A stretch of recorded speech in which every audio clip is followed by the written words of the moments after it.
Allora, buonasera, siamo qui quest'oggi per il terzo appuntamento di Libri in Spiaggia nella sua 13ª edizione e abbiamo con noi Gianandrea Mencini che ci parlerà del suo libro Pino Rosa Salva, Venezia e la sua laguna.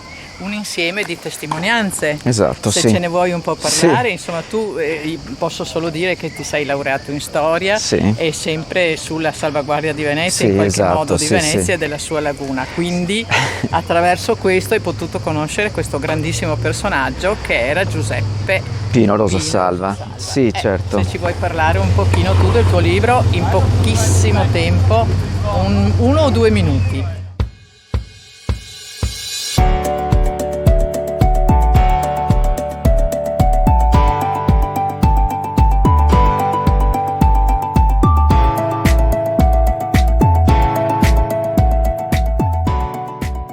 Io mi sono laureato in storia contemporanea sulla salvaguardia di Venezia della laguna e la tesi che ho fatto mi ha portato negli uffici di alcune associazioni, in particolare di Italia Nostra, a studiare varia documentazione, lettere e articoli, e lì ho potuto conoscere Pino Rosa Salva, che aveva scritto molto su Venezia, soprattutto negli anni molto importanti e strategici nella storia della salvaguardia della città, quindi negli anni 60, 70 e 80.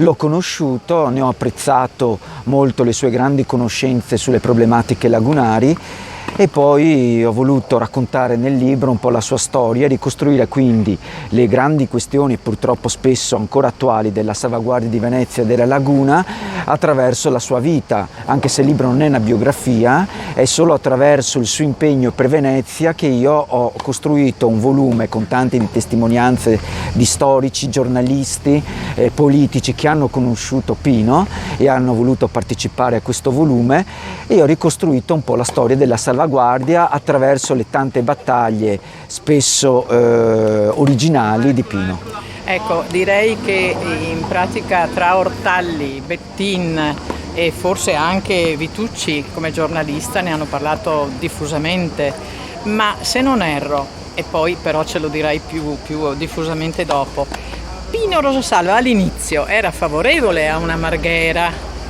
all'ampliamento di Marghera. Diciamo che più di Pino era un po' una posizione di Italia Nostra, dell'associazione, parliamo degli anni 70, alcuni vertici dell'associazione, soprattutto a livello nazionale, avevano una posizione più, diciamo, aperta allo sviluppo industriale della gronda lagunare, quindi di un polo industriale che da Marghera, diciamo, potesse arrivare addirittura fino a Chioggia, quindi l'industrializzazione di tutta la laguna. Poi, soprattutto anche con l'arrivo di Pino e soprattutto dopo l'evento dell'alluvione del 66 e lo scavo del canale dei Petroli, le posizioni sono completamente cambiate. Certo, va bene, ti ringraziamo molto. Grazie a voi. Grazie.